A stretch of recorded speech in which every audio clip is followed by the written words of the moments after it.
there we go. Now, welcome everybody, anybody who's online. We just opened up, managed to get it up.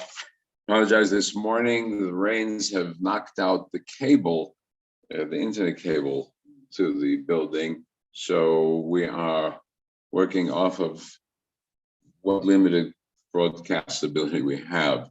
So it may be a little sluggish, more than usual. I apologize for that. Let's go ahead. The Hallelujah Chorus, page 88, Psalm 150. Let's join in. Hallelujah, hallelujah, hallelujah, hallelujah, hallelujah, hallelujah, Shema, hallelujah, hallelujah, Hanshamate, hallelujah. Hallelujah, hallelujah, hallelujah, hallelujah, hallelujah. Kohan Shamati, hallelujah, hallelujah. Okay, we go ahead now. The opening of the Shacharit service, page 336 of Shochin Ad. Shachinan marom b'kadosh shemo v'chatuv ranu tzadikim baranai la'isharim hava tehila b'fi yisharim te'et ha'alav u'v'divrei tzadikim te'barach u'v'shan chasdim te'tramam u'v'kerev kedoshim te'et kahadash u'v'makalot u'v'vod amcha beit Yisrael Shekin chova koitzurim lefanecha ne'eleinu Ve'elahei avotenu lo dole alel Shebeach kaleh Alel shebeach lefoel Romem ladel levrech lalel kales Akol divrei shirot tishbechot David nishav decha meshichecha Yishtabach shimcha lad malkeinu el Berachot v'odot me'atav yarolam baruch Chatanai El melech gadol batishbachot El adot adona niflaot Amocher b'shirei zimra melech Echei holamim. And we write, we don't have the minion with us, so just go straight into the first blessing of the Shacharit, blessing over the light and the darkness, page 340. Baruch Chatanai Machalom Yotzero Rechoshech Choser Shalom Uvarei Et HaKol. And continue down on bottom page 340. A little introduction into the El Adon. We open up. Ein kekachad na'ilenu ba'olam hazeh v'inzulatcha malkeinu l'chayolam haba efes b'yodcha v'lenu mot Mashiach ein domeh lecha Mashienu. And now let's join in El Adon. El Adon Kol Hamasim Baruch Borach Befi Kon Shama Galo V'Tova Malei Olam Datu Tvunas Avivim Oto Hamid Gae Achayot HaKodesh V'Nero Bech Avod al HaMerkava Zechut u'misha Lifnei Chiso Chesed v'Rachamim Lifnei Chevodo Tovim Meorot Shebara Eloheinu Yetzaram B'da'at B'vinov Hasker Koach V'gura Natan ba'em Eliot Moshlim bekerev tevel Meleim ziv umfikim noga Noezibam bechal ha'olam Smechim tzeitam Tzasim bevam Osim be'em aretzon konam Pe'er v'chavod notnim l'shmo Talaverina lezecher machuto Kara lashemesh vayizrachora v'hikitzura avana Shevach notnim l'kotzeva marom Tiferet u'gedula Srafim Ve'ofanim Bechayot HaKodesh. Just check if I have to be.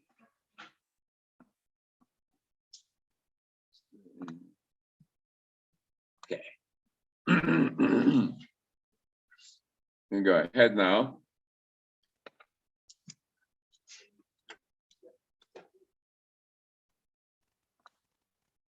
There we go.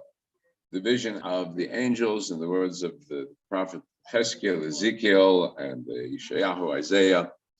Kulam movim, kulam berurim, kulam giborim, kulam osim beviratzon kadam, kulam potchim et pihem b'kdush haftarah, b'shira b'zimra, brachim, shapchim, farim, maritzim, magdishim, ma'amlichim, Shem ha'el, ha'melech, ha'gadol, ha'gibor, v'hanora, kadoshu, kulam mikablim alehem, all machut shamayim zeh mizeh, v'notnim reshut zeh lazeh, להקדיש לעצמם, בנחת רוח סברימה קדושה, כולם כיכולים ביר, הקדוש, קדוש, קדוש, אדוני צבאות מחורץ כבודו.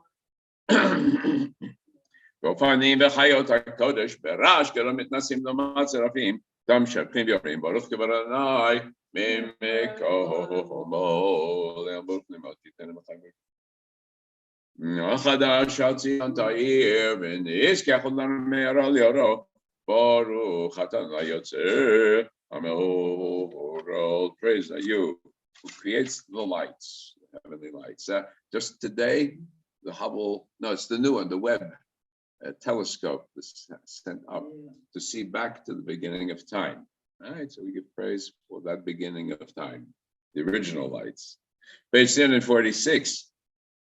Ava Rabbah, let's join in together. Ava Rabbah ahavtanu Adonai Eloheinu Chem lagedol avitera Hamata Aleinu Avinu Makeinu Ba'avur Avoteinu Shebatchu Becha Avinu Makeinu Batelamdem Chukei Chaim Kein Techanenu Tlamdeinu Avinu Ha'av HaRachaman Amrachem Rachem Aleinu Betem Belibeinu Lehavin Lehaskil Lishmoa Lilmod Lelamed לשמוע ולעשות ולקיים כל דברי תלמוד תורתך באהבה והאר עינינו בתורתך ודבק ליבנו במצוותיך ויחד לבבינו לאהבה ולרע את שמך ולא נבוש לעולם ועד ולא נבוש לעולם ועד כי בשם קודשך הגדול והנורא בטחנו נגילה ונשמחה בישועתך הביאנו לשלום מאהבה כנפות הארץ ותוליכנו קוממיות לארצנו כי פועל ישועות הטובנו וחטא מקלה בלשון קרבתנו לשמך הגדול סלה סלה באמת להודות לך ויחדך באהבה ברוך אתה אדוני אבוכי במעשה באהבה. We continue with the Shema, page 346. We take the tzitzit in our hands. And we chant Shema Yisrael Adonai Eloheinu Adonai Echad.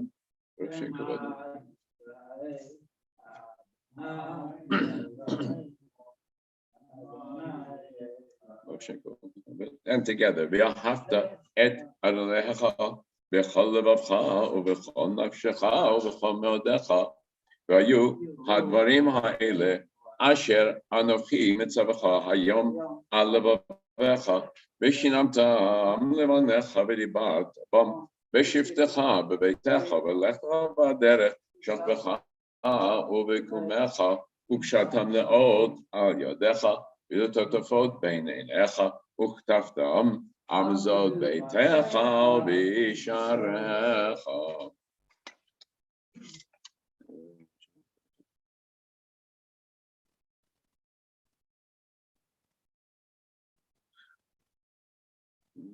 Continue 348, the middle of the page. למען יבואי מכם וימי בניכם על אדמה אשר השווה אדוני לאבותיכם לתת להם שמיים הארץ. We continue the last paragraph to pay attention and use the tzitzit as a reminder of our obligation. ויאמר אדוני משה לאמור, דבר בני ישראל ומטה להם ועשו להם ציצית על כנפי בגדיהם לדורותם ונתנה ציצית על כנף פתיל תכלת לכם לציצית וראיתם אותו שחטתם את כל מצוות אדוני ועשיתם אותם ולא תדורו אחרי לבבכם ואחרי עיניכם אשר אתם זונים אחריהם למען תזכרו ועשיתם את כל מצוותיי אתם קדושים ללכם אני אדוני לכם אשר הוצאתי אתכם מארץ מצרים להיות לכם לאלוהים אדוני לכם אמת לכם אמת.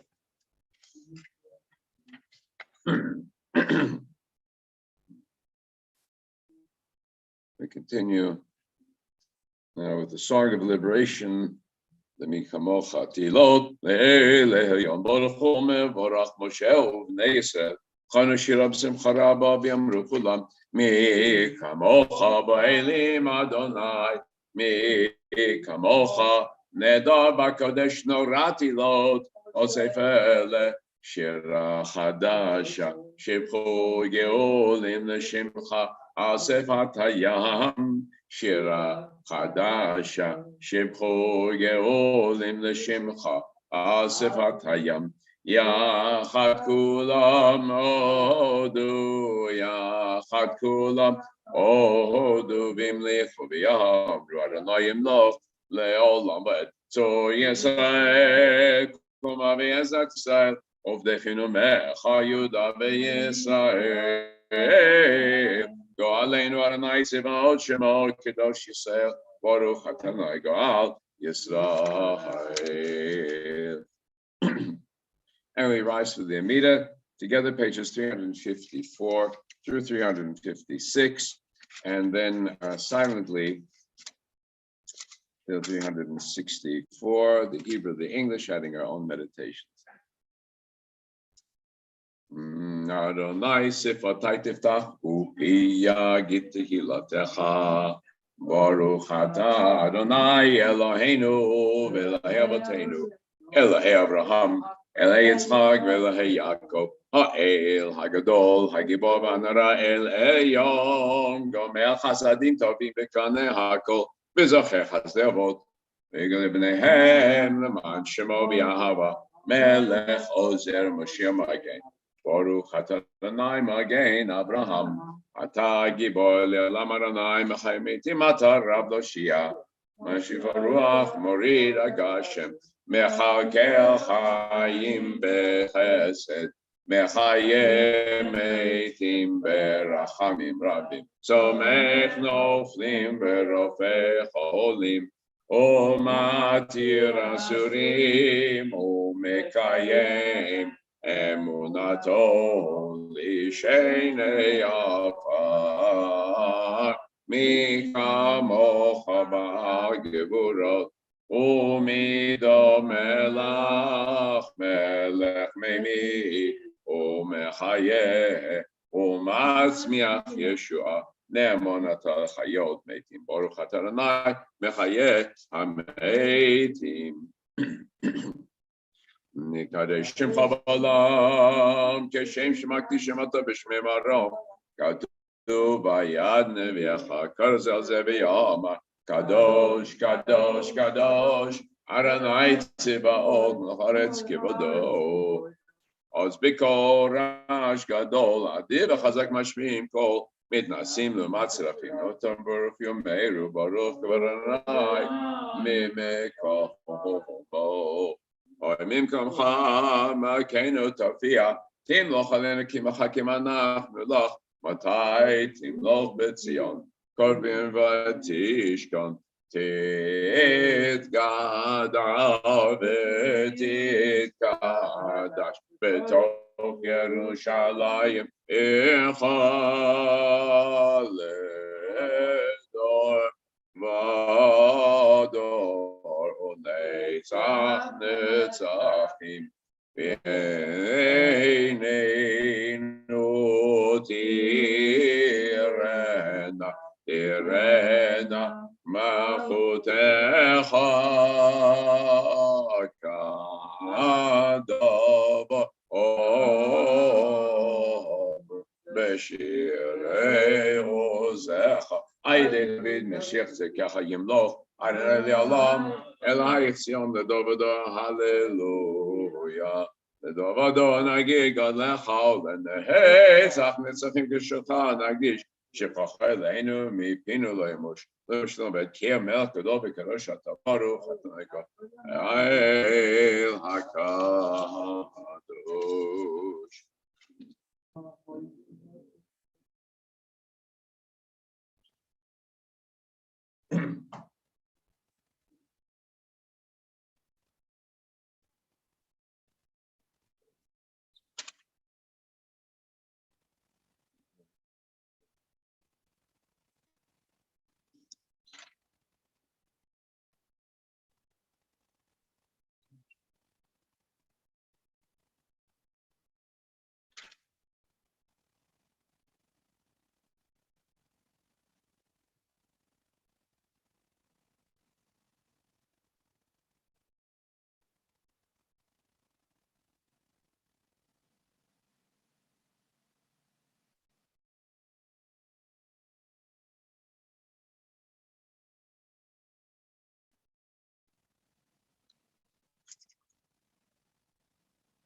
Consider when you've completed the recitation of the Midah, and the ending verse of the Midah and the private meditation on 364 is the Oseh Shalom, and I have here this from Cantor Propus, Cantor David Propus, and let's see if we can get it to run so that you can all hear it.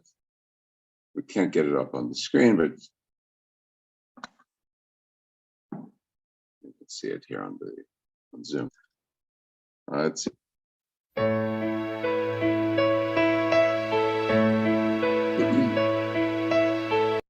Yeah. When does it sound? Oh, it stopped. Just give it a second. It's loading.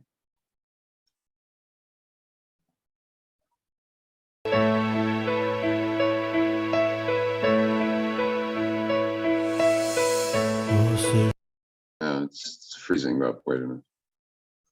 Let me see if I'm having enough power to come through. Space interruption, find out why. I don't want to find out why. Shalom bimroma, hu ya'aseh shalom aleinu. Aseh shalom bimroma, hu ya'aseh shalom aleinu. Aseh shalom bimroma, hu ya'aseh shalom aleinu. Yaseh shalom, yaseh shalom, shalom aleinu v'al kol Yisrael.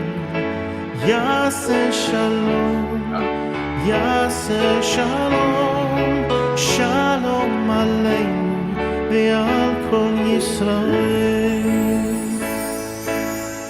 Aseh shalom bimroma, hu ya'aseh shalom aleinu. Aseh shalom bimroma, hu ya'aseh shalom aleinu. Aseh shalom bimroma, hu ya'aseh shalom aleinu. Yaseh shalom, yaseh shalom, shalom aleinu v'al kol Yisrael. Yaseh shalom, yaseh shalom, shalom aleinu v'al kol Yisrael. Yaseh shalom, yaseh shalom, shalom aleinu v'al kol Yisrael. Yaseh shalom, yaseh shalom, shalom aleinu v'al kol Yisrael. Yaseh shalom, yaseh shalom, shalom aleinu v'al kol Yisrael.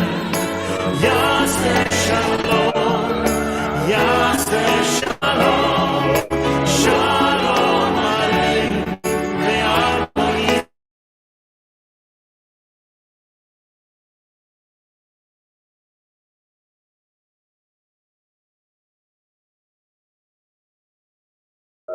Yaseh shalom, yaseh shalom, shalom aleinu v'al kol ha'olam.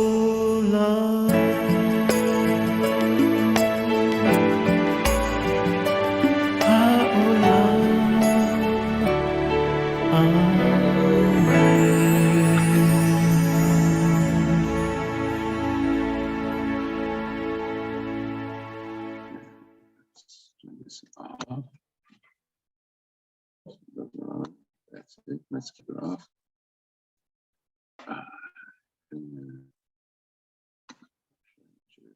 There we go.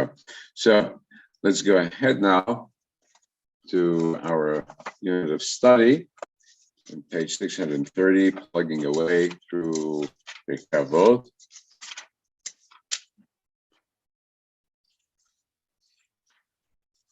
And continuing the words of Ben Azai, Omer, that's page 630, number 3. Al tehibaz l'chol adam. Do not ever look down on any person. Why? Maybe I'm better, I'm smarter, I'm wealthier, I'm more powerful. Why not? I'm a better person, I'm a righteous person. Why not? But al tehi maflig l'chol davar.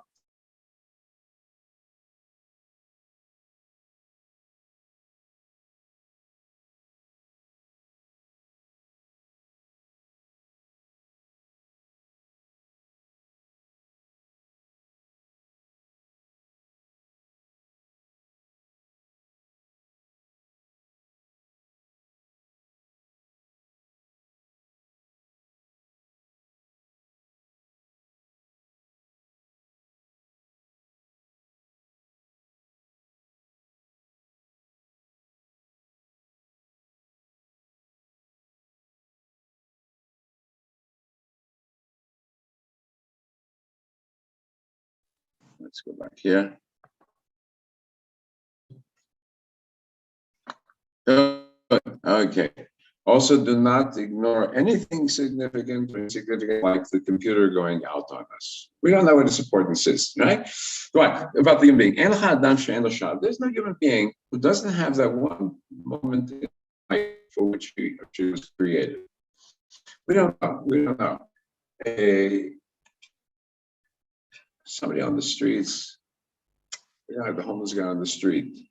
We don't know if the next morning he turns around, life is turned around, he comes in and he does something wonderful for someone. We don't know. We can't tell that.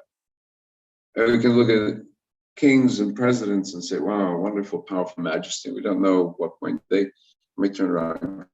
We don't know what any individual might be able to do.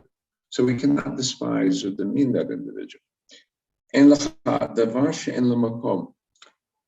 Everything in life has its place. Whatever happens, we take it, we say it's got some function. One is sort of take another statement from the rabbis. One is obliged to give praise, a blessing, for the bad things in life as much as for the good things in life, because we ultimately don't know what its function is. We want to believe that everything has its purpose and place. And that is what will help us and enable us to get through, and also enable us to deal with all people, all human beings. And that is what Ben Azai is trying to get at. So let's go ahead and Kaddish the Rabbanan. It's 20, the Kaddish the Rabbanan, page 20. Yitkadal. Yitkadash Shemei Rabbah, Yamad Ibrach Yirutei, Yamnif Malchutei, Chaychon Uvyamechon, Chay Lechol Beit Yisrael, V'Hagala V'Zman Kariv Imru Amen, Yehi Shmei Rabbah V'Vorach Le'olam L'Omer Maya, Yitbarach V'Yishtabach V'Yitpo'ar V'Yitromam V'Yitnasei, V'Yitaleh V'Yithalal Shemei L'Kudsha Berichu, Le'ela min kol bir chata b'shirata, tush b'chata v'nechmata d'meyom b'yama b'mromein, Yisrael v'arabanan v'atemidehon, kol tamidehon, commando skim b'raita, di v'adra chadim v'di b'chol ata v'ata, yehei l'hon l'chon shlom rava, hina v'chisa rachin, chayin arichim zone v'che, v'kol mihon di v'shmaya b'mromein, Yei Shlomo Rabba min Shemaya v'chaim tovim aleinu v'koisei v'ramein oseh shalom b'mamav u'berachim v'yaseh shalom aleinu v'koisei v'imru amen. And we go ahead with the Torah service, page 394. Thank you, Joe. 94. Very good. So let's go ahead. Ein kamocha v'Elohim Adonai ve'ein k'maasecha malchut v'malchut kol amim u'memshaltecha b'chol dor v'ador Adonai melech Adonai malach Adonai yimloch le'olam va'ed Adonai oz le'amo yitein Adonai yivarech et amo v'shalom avor rachamim Eitiva v'tzoncha et Zion Tibnei chomot Yerushalayim Tibnei chomot Yerushalayim Ki b'cha levabatachnu Melech Heron v'nisa Adon olamim V'hi ben Saron v'yomer Moshe Tuma Adonai ve'afotzo evecha ve'yanusu mesanecha mipanecha ki mitzion teitzei Torah ki mitzion teitzei Torah u'devar Adonai miYerushalayim Baruch Shenatan Torah, Baruch Shenatan Torah, Le'amo Yisrael, Bekedushato. Page 198. Prayer in front of the ark. In him do we put our trust, the holy precious being, the holy precious being do we utter praise. Hey, be'anarachet, belishmei kadisha, kadisha yakira, ana amatu shbechan, be'anarachet, belishmei kadisha, kadisha yakira, ana amatu shbechan, Yehi Rabakadamach. Letefdach libi beoraita, v'tashlim mishalin delibi, v'lihiba dechol amach Yisrael, v'tavu chayin v'lishlam. Amen.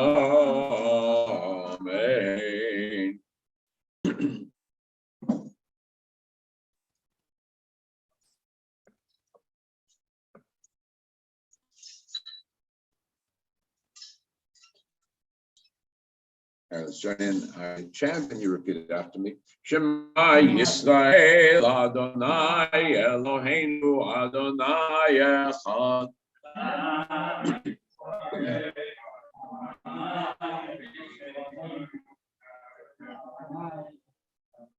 Echad Eloheinu Gadol Adonenu Kadosh Shemot.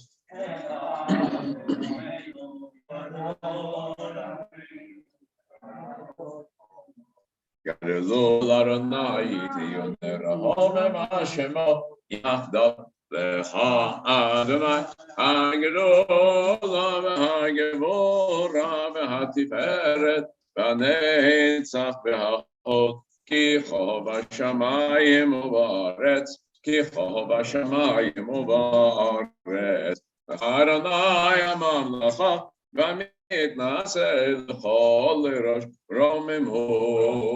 Romimhu Adonai Eloheinu Ve'ishtachavu l'adam raglav kadoshu Romimhu Adonai Eloheinu Ve'ishtachavu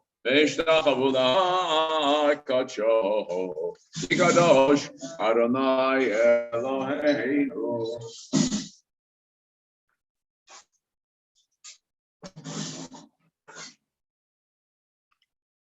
Okay, seated. The Torah reading is found on page 220. 220. Yeah. Okay, good. 220. Oh, so Joe has it. Very good. Yeah. Very good.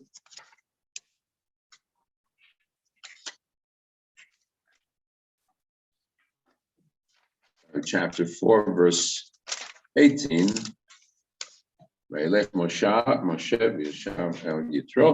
So we are opening a new book of Exodus, Shemot, Exodus from the Greek word to go out. And the original title used in earlier Jewish sources also Sefer Yetziat Mitzrayim, the book of the leaving of Egypt, Exodus of Egypt. Hebrew, Shemot, from the opening keyword, Ve'ela Shemot. These are the names of the children of Israel. And I'm going to give credit to my nephew. He sent me a wonderful commentary. I don't know where he got it from. It was entirely his own. It says, if you notice the... I'm going to stand over. Go over there. Okay. All right, you go from there. Hold on.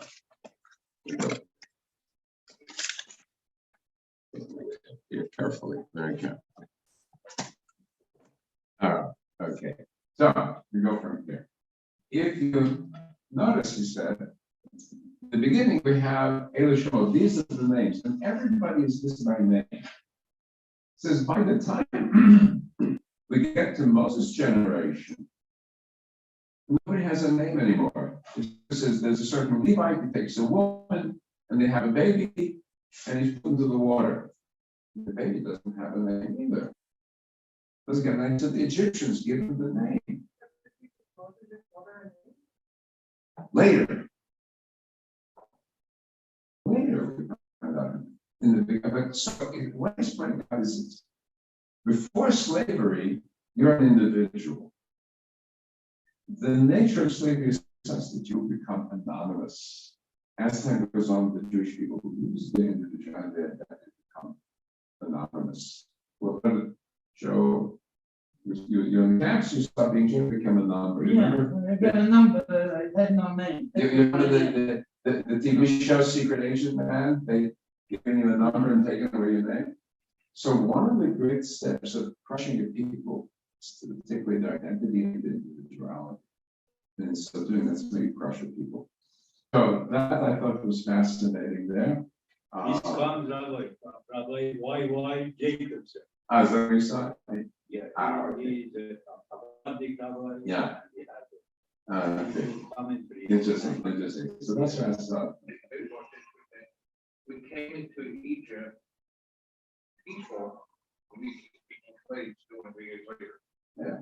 So very interesting. Also, what the classic, the classic demagoguery, which is we come in,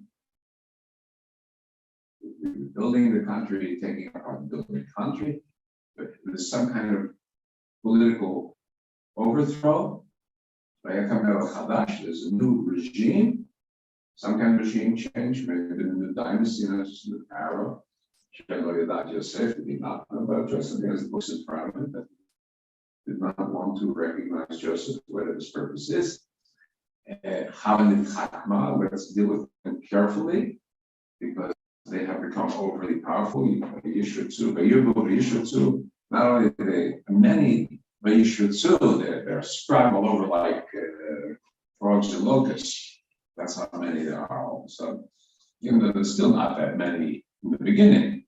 And so we see that way of the demagogue speaking to the people. Look at them, they're taking over. We choose to feel this over time in history. Okay. So we come to the story of Moses coming out, identifying, discovering that he is a Hebrew, as he sees the taskmaster whipping the Hebrew slave, runs out to the desert for his life, becomes a shepherd, meets God at Sinai, assume at Sinai, at that point, burning bush, and then we come to the part where we are here, which is now he's on his mission to go to the children of Israel and to the Pharaoh, and he's not really sure of himself. We know this, he's not really sure of himself because he constantly tells God, this guy, maybe you can get somebody better than me.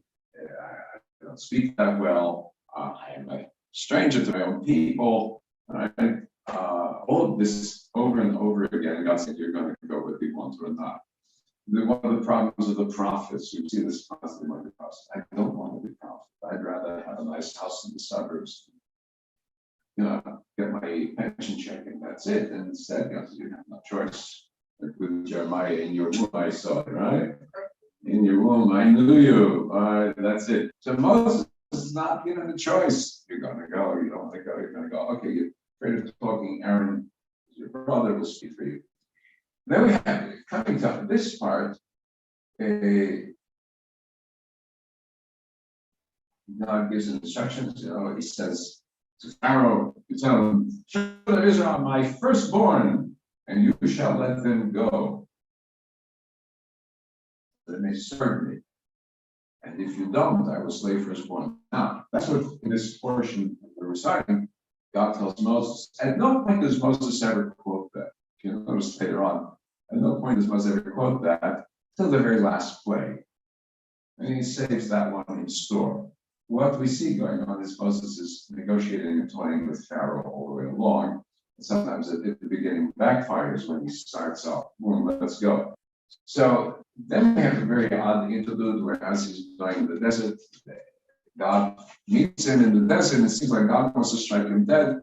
And Zipporah, the wife, circumcises the child, the firstborn child, and then some strange quotation, which is from now on we say Hatan Damim Gulo. Well, we've seen that Hatan Damim Gulo, as soon as the groom, the bloody groom of those who are circumcised or are circumcised. It seems to be a phrase, I'm trying to explain a phrase that is common in Bedouin tribes, in which circumcision is done before the marriage. And that would seem to be the phrase. And now they're taking that phrase and now giving it a context, which is Moses coming, he's unsure of himself. He's an Egyptian. His raised as an Egyptian. He may have been circumcised only because when they find him in the basket, they say he's a Hebrew.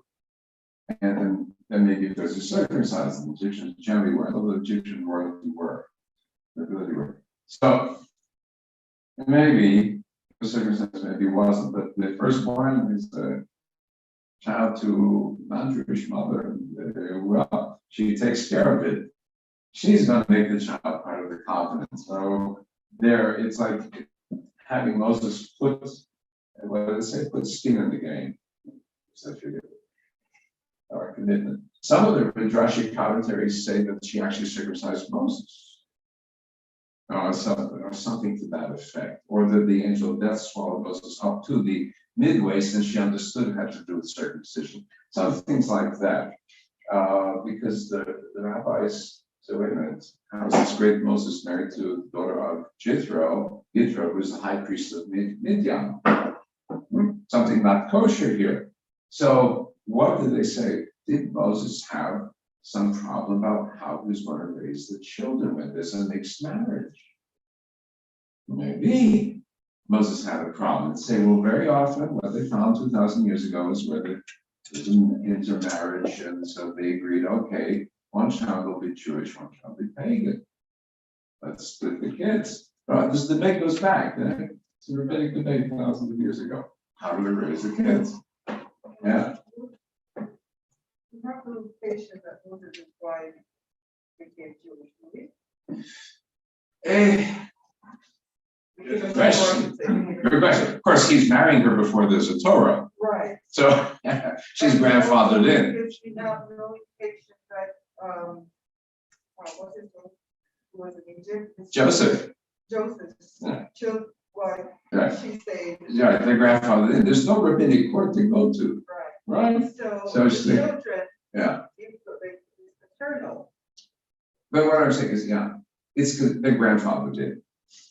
Before there's a law. Okay. Their grandfather before there's a law. The law of the descent is much later. It is. And so it's a rabbinic decision. It's not. No, I'm not talking about. Yeah, I know. Yeah. It's not clear. Right, It's right. paternal. Right, it's not clear, because they have the question of later on, Moses will have this question about what is the law in regard to someone whose mother is Jewish and the father is Egyptian. And he doesn't know the status. Is he bound by Jewish law or not? Right, so they have that question, yeah. One of the things that put the danger is that Moses might have been detached from even the old tradition because he didn't require the circumcision of the firstborn. And it seems that it was very important at that time, since Abraham. Right. But he's an alien. Right, that's the point. He's raised as an alien. All right, yeah. So it raises many questions. So anyway, so then you go ahead and just a shortcut. Comes to the children of Israel. He's very excited. He tells them, we're going to go to Pharaoh, right? And everything goes downhill. The minute Pharaoh hears this, not going to allow 1 step, 1 inch. You give this people 1 inch, they take the whole mile. So you want liberation, and Moses goes and says, we just need 3 days. We just need 3 days to go into it, right? That's all. If you ever notice, all the way through the negotiations with Pharaoh, he says, we just need 3 days into the wilderness. We just need to take our kids and our sheep and our goat and our cattle and so on. Keeps on saying, and Pharaoh understands right away what you're doing is you're trying to pull the wool over my eyes. 3 days, yeah, and then keep on going. Who's going to stop you? You're never going to come back. He understands this, but it's negotiating stance. But what do? We come right into the very last words of this portion. He doubles down on the misery.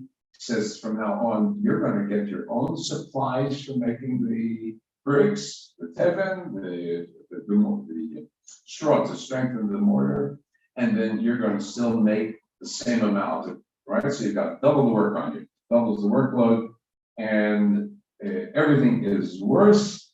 He says, and the people now are upset at Moses. Why did you rock the boat, Moses? Why did you rock the boat? You made it worse for us. And then the very last sentence, the very last sentence, the opening of the next chapter in the English counting of the chapters, where God says, now I will show you that I will they will send you out, and they will send them out of the land. Yerusham, they're going to force them out of the land. You're going to see they're just going to be happy to get rid of you. Okay, so that's our. So, Of course. this is why I coming back to the same sentence every time we talk about Parshat. Because we always go after the Pharaoh. Yet we know he had no choice from the very beginning. He's a pawn. Yes. He's a pawn. He's a pawn. And Yeah. but why not just why go through all those pains and tribulations and all of that? If the ultimate, if we get to the ultimate of this point anyway, why have it been through? Because what I think they're also getting a sense of is not only is the fight with Pharaoh, but it's with the entire Egyptian people, who are in complicity with Pharaoh as a people. And only to the end, where the plague hits all the people, the firstborn of the servant down at the bottom of the social ladder, all the way to the top. It's the Egyptian society itself. It's not fair, I'll say. No, why is that between the Israelites? How do you get them to understand and accept freedom? And I think that's where there's a reference in here in the commentary to Uncle Tom's Cabin, and it's the book. I don't think it was but it's kind of that same kind of. The people who are to be freed are more resistant to the idea of freedom than people who want to let them go. And so I think maybe that's what we have going on here, where God is trying to say, how do we show these people that you're going to accept? And it's more for the children of Israel than for the Egyptians. Right. Good point. Good point. One of the comments on the 10th plague, the plague of the firstborn, is not all the Israelites wanted to be liberated. So some of them didn't put blood on the doorposts, and they died. So you have to want it. You have to want it. And one of the great problems, you see through the story, they're always going back and saying, "Oh, it was so great in Egypt. I want to go back. I want to go back." And that's one of the great problems we have in society. We have revolutions to overturn dictators, and very quickly, because there's no social structure, that people fall back into a desire for the dictator to save themselves from themselves. It's going to Better the be. evil you know. Better the evil you know. So it's very, it's right. Freedom is a very painful burden on the free person. And so we always have to start both on an emotional freedom, on an individual basis, in daily life, and on a collective basis. Both ways. Yeah, that one too. I think this story fits with somebody that is a rebel. He was raised free in the parents' court. I think he was still a teenager. He was very much aware he was a hero. And he saw injustice, and he felt as a teenager, or maybe years, very odd that he kills a person. So he wanted to start the revolution at that time. He never did have any organization. He escaped, but that feeling was with him for the rest of the life. Maybe he acquired certain type of organization skills, being kind of close to a priest of a tribe. When the Pharaoh was kind of getting harder and harder with the Jews, trying to make them want more, he was very much aware. And to the point where he couldn't stand anymore, he was trying to do something. It's interesting, how old is Moses? We really don't know.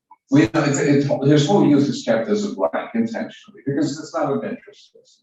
The theology, the framing of how Moses is created, we're not interested after the birth and the adoption.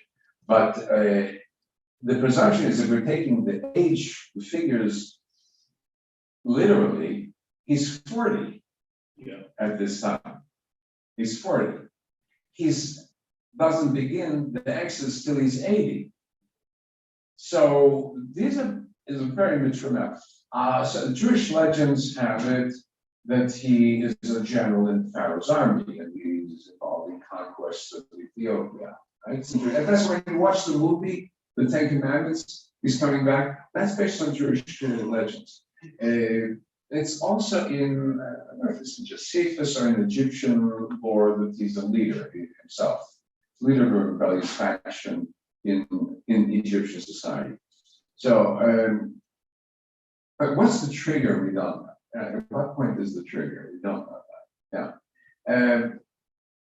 It's intentionally kept vague. One thing that is interesting is that Moses, the story of being set in the basket in the river and being adopted and so on, is very common in ancient history, where it is the hero is the child of the king, is cast in the river because of some omen, and is adopted by a poor peasant or shepherd.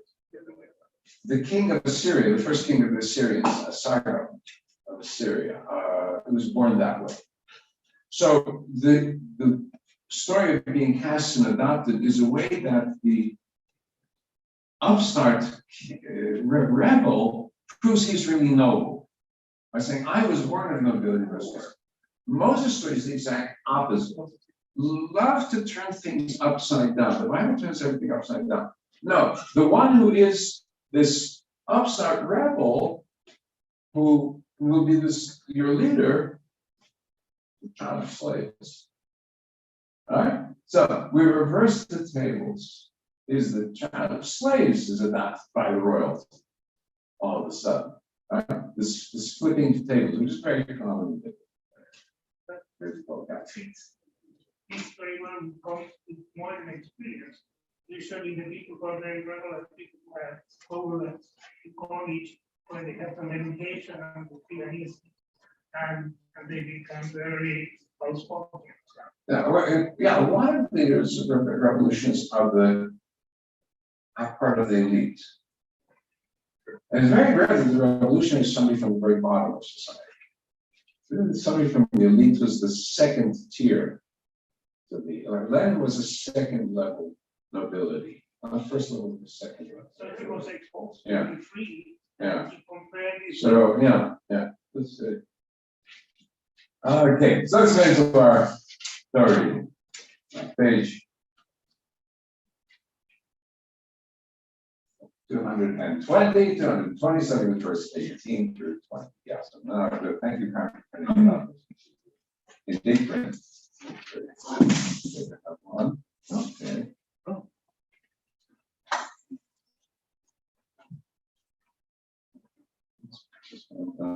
Here we go. Okay. Share.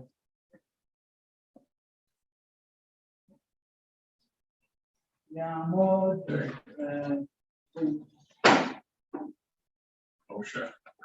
משה בני, Go ahead. מקום, I don't know, I have a walk. Baruch Adonai Eloheinu I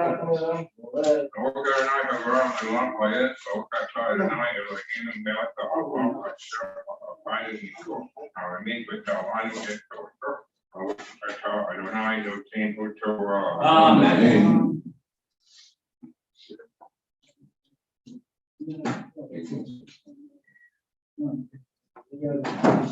וילך משה וישב אל יתר חותנו ויאמר לו אל החנה ושוב אל אחי אשר במסנרת עודם חיים ויאמר יתרו למשה לך לשלום ויאמר אבל למשה במדיין לך שם מצייקים את כל האנשים המבקשים את נפשך ויקח משה את אשתו ואת בניו ויקרב על החמור וישב ארצה מצרים ויקח משה את מטה אלוהים בידו. Baruch atah Adonai Eloheinu melech haolam asher natan Torah emet v'hayet olam natan v'cheinu. Baruch atah Adonai noten haTorah. Amen. Amen. עמוד ירדף בדף שרגל במקום ברוך אשרנה המבורך. ברוך נבואן ברוך אדוני בורא עולם פועל. ברוך אדוני אלוהים מלך העולם. אשר כבודנו מכל עולמנו. ונתן לנו את פרוסוי. ברוך אדוני מלכנו התורה. אמן. ובאמר משה ולך לך לשוב מצרים וראה את כל המופתים אשר שמתי בידיך ועשיתם לפני פרעה ואני אחזק את ליבו לא ישלח את העם ואמרת אל פרעה כה אמר אדוני בני בכורי ישראל ואמר אליך שלח את בני ויעבדו לי ויתמען לשלח הנה אנוכי הורג את בנך בכורך ובדרך במעלה ויתקשר אדוני ויבקש עמיתו ותיקח ציפור הצור והכרת את עולת בנה ותיגע לרגלה ויפת אמר כי חתן דמים אתה לי וירש ממנו אז אמרה חתן דמים לנו לא חוץ. ברוך אדוני מלך העולם אשר נתן לנו כל הזמן ויפן את ברכתנו ברוך אדוני מלכנו התורה. Amen. יעמוד מעל בן משה. Verses 27 through 31.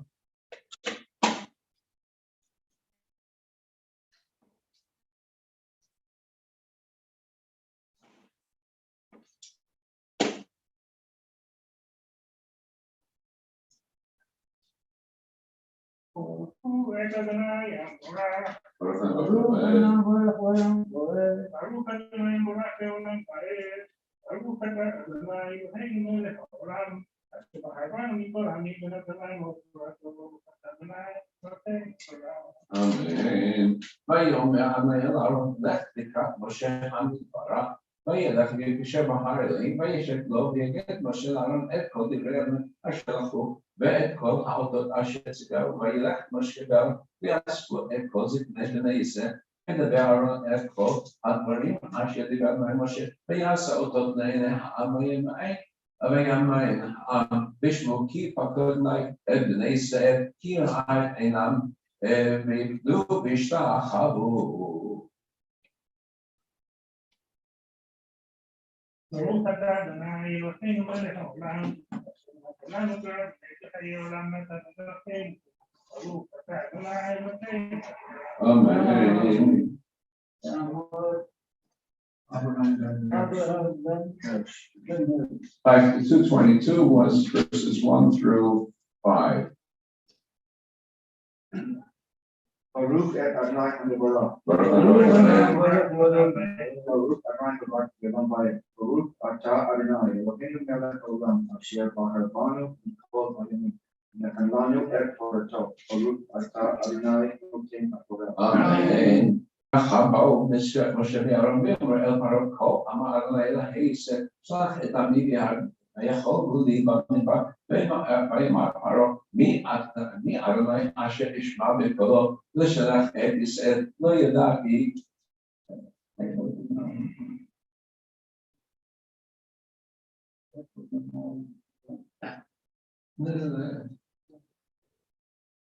אמר אלוהי ישראל שלח את עמי ויכול לי במדבר ופרעה מי אדוני אשר אשמע בקולו לשלח ישראל לא ידעתי את אדוני וגם את ישראל לא אשלח ואמרו אלוהי העברים נקרא עלינו מלחמה דרך 3 ימים במדבר ונזבחה אלוהינו הן יתבהנו במדבר או בחרב, ויאמר עליהם מלך מצרים, למה משה הפריעו את העמים, לכו לסבלותיכם. לכו לסבלותיכם. ויאמר פרעה, הן רבים אתה עם הארץ ושבתם אתם לסבלותה. ברוך אתה אדוני, אלוהינו מלך העולם, אשר נתן לנו תורת אמת לחיי עולם זכה בתוכנו. ברוך אתה אדוני נותן התורה.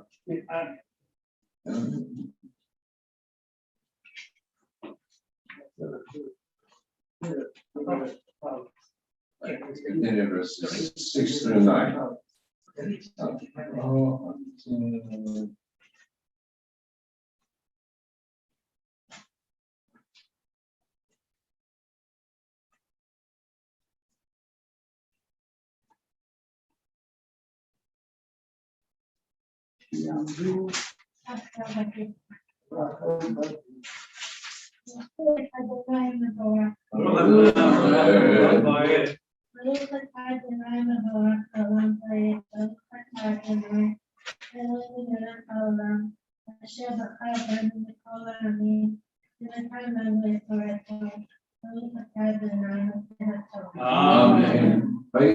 ויצעק פרעה ויאמרו את הנשים בעם ואת שוטריו לאמור לא תוסיפו לתבן העם ללבן וללבנים כתבוסו שם הם ילכו ויקששו להם תבן את מתכונת הלבנים אשר הם עושים תבוסו שם תשימו עליהם לא תגרעו ממנו כי נביאים הם על כן הם צועקים לאמור נלך ונזבחה להם תכוון העבודה על האנשים ויעשו בה וישבו בדברי שקר.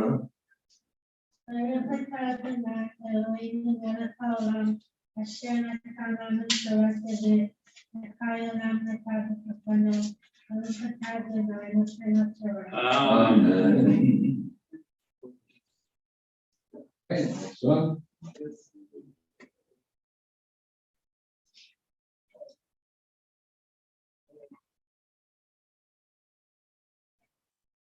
Joseph.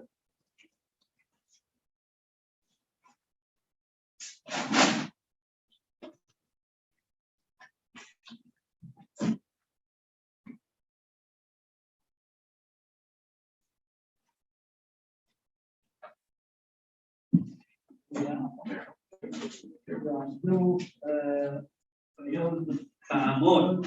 יעמוד. Down.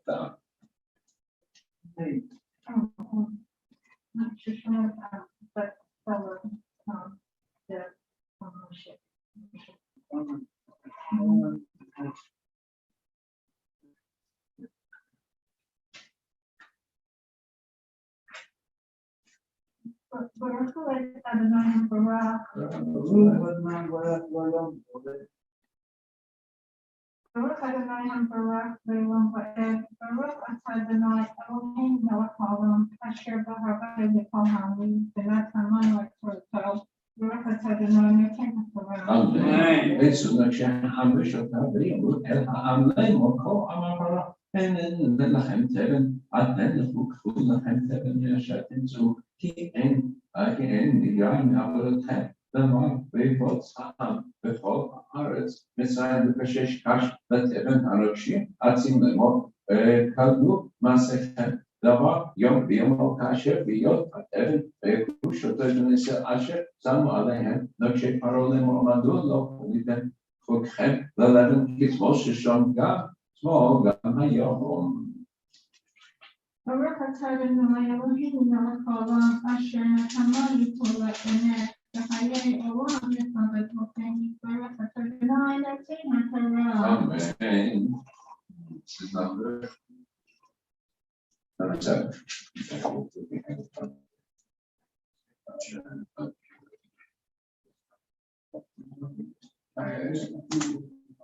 Okay, that's not too much, but that's not right now. I get that from Shri. You take Shri and actually.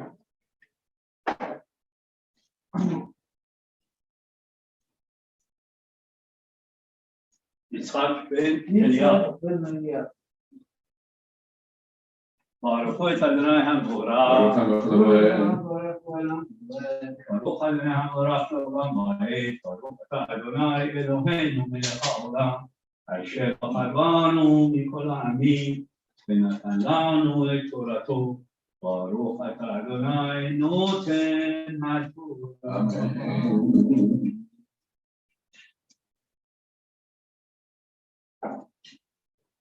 ובראשות בני ישראל יצחקו אל פרעה לאמור למה תעשה כל עבדיך תבן אין נתן לעבדיך לבנים אומרים לנו אסור מני עבדיך מכים וחטאת עמך ואומרת נרפים אתם נרפים אל תחתם אומרים לך נזבח לאדוני ואתה לכו עבדו ותבן לא יינתן לכם ותבן לבנים תקנו היו שוטרי בני ישראל אתם ברע לאמור לא תגרעו מלבני כן הדבר יום ביומו ויפגעו את משה את אהרון הנציבים וקרתה בצאתם מאת פרעה ויאמר עליהם ירא אדוני אליכם ישפוט אשר כיבשתם את ברכינו בעיני פרעה ובעיני עבודת חרב בידם נהגנו וישב משה אל אדוני לאמור אדוני למה הרעת לעם הזה ולעם זה שלחתני מאז באתי אל פרעה לדבר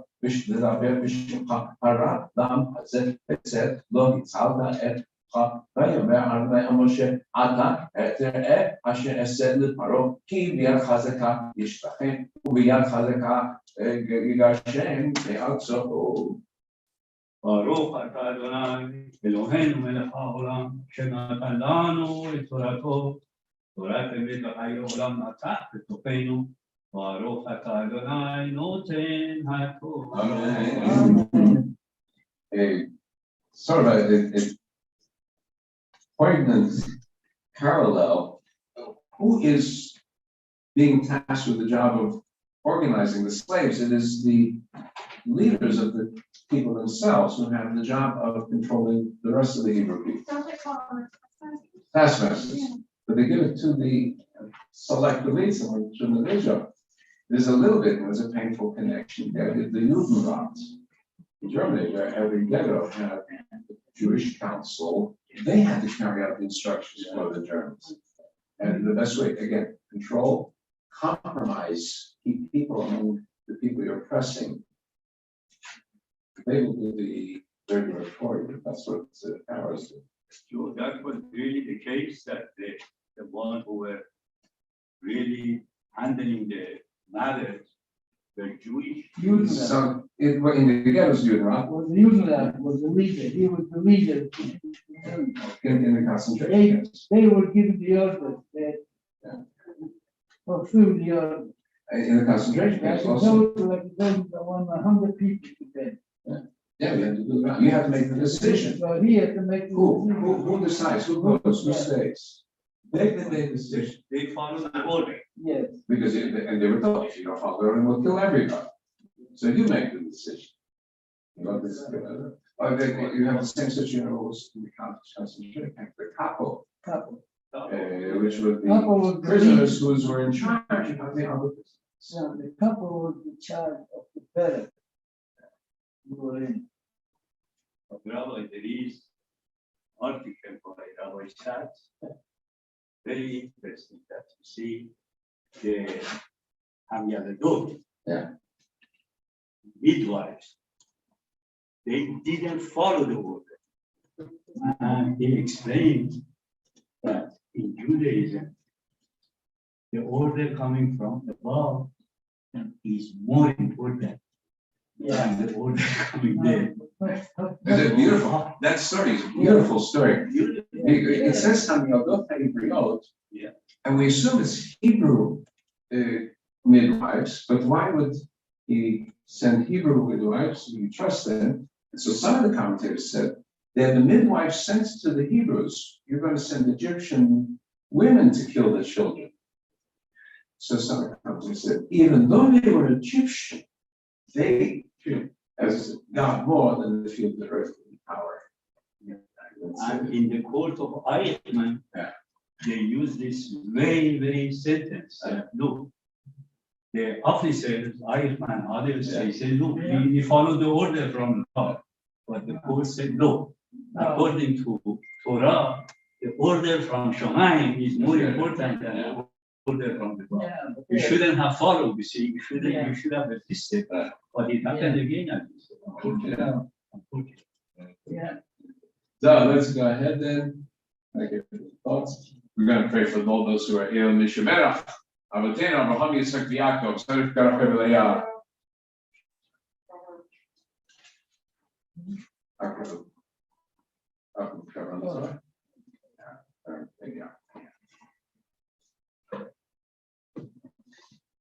Mishamerach, Avatena, Abraham, Yitzchak, Yaakov, Sarif, Karachim, Leah. We have the Holy One who blessed ancestors Abraham, Isaac, and Jacob, Sarah, Becca, and Leah. Bless and heal those who are ill.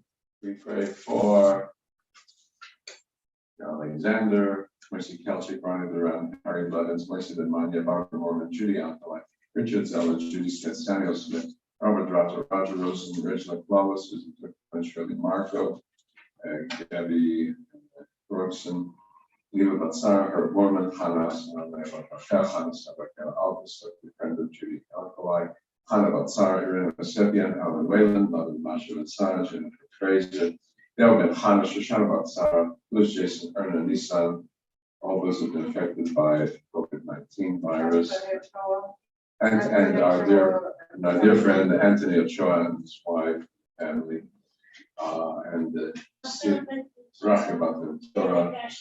And then Ashes and Ron Rothman, Tita, Natalia, Sima Moshe Wolf, Sima Alev, Ronan Alev, Susan Feinberg, Sharon Lipton, Esther Rachel Batsiva, Lana Moshe Sarah, Shlomo and Lazar, all of us who are ill, Wendy Keller, and we pray for them all. HaKadosh Baruch Hu, Yesh La'hem, K'vosh Ne'man, K'vod Nefesh, K'vod Haguf, Hem, K'kol Yisrael, K'kol Bnei Adam, Asher B'gam K'vod Ne'man Amen, Holy One, send them healing both in body and in mind to them, to all who are ill. House of Israel, all people, let us say Amen. Let's join in together with the Mishaberach.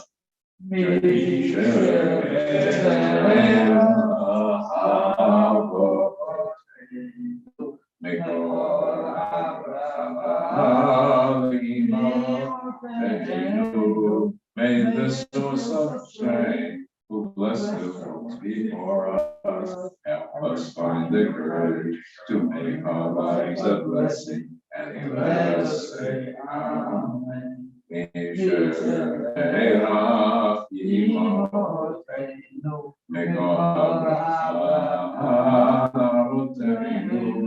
Bless those in need of healing, the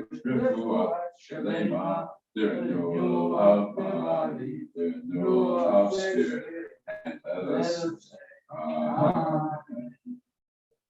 the moment next week, we get the maf there, and we get the door reading also. I hope you have a meeting.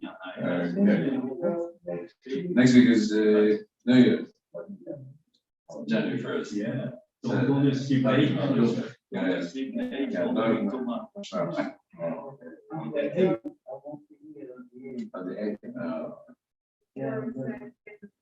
I will send you the outline, yes. Early. Okay. Okay. Okay.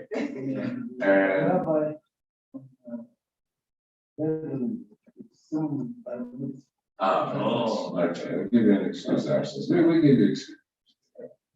Okay. Okay. Yamol, Harab Nachman ben Harab Zed. This is verses. Okay.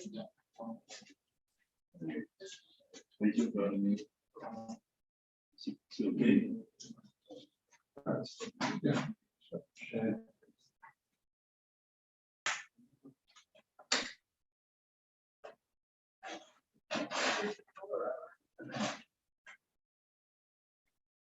Baruch Hu Adonai Borach.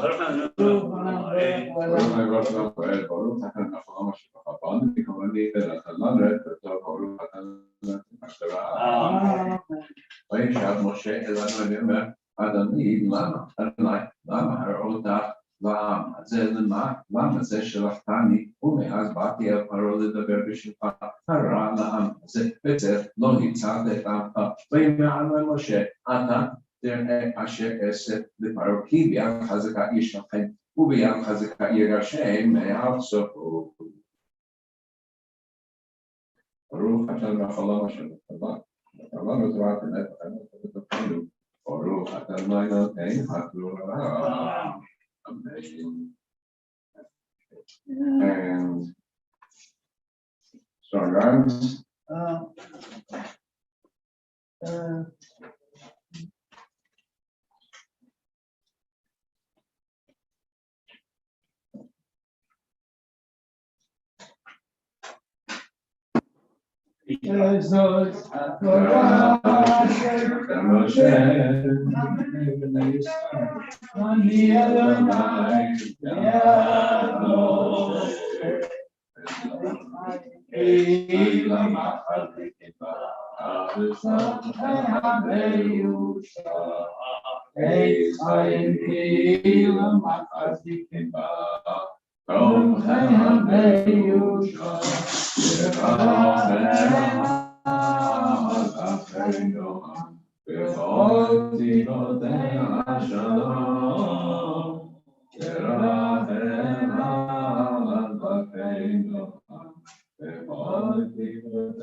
Tafra is found on page 225.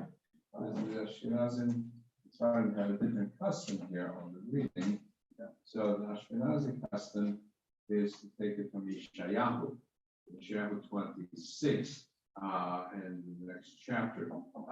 The language is very interesting. Yeshayahu does a lot of play on sounds. So, for example, right? The sound repeat. The very end uses the word tav, the repetition of sounds. Very, very important strategy in building the emphasis, the emotional emphasis in his teaching. So the connection to this is that he ties in I will gather the exile from Egypt, as I will from Assyria. But he is preaching at the time that the northern kingdom is either just fallen or is falling, and some are carried off to Assyria. Others, it would seem, escaped already at that time back to Egypt. So he is already sensing that there's a large crowd of Israelites in Egypt, large crowd there, they will be pulled back. But when will that happen? He says, you guys sitting here in Judea, you guys got to straighten out your act. And he says,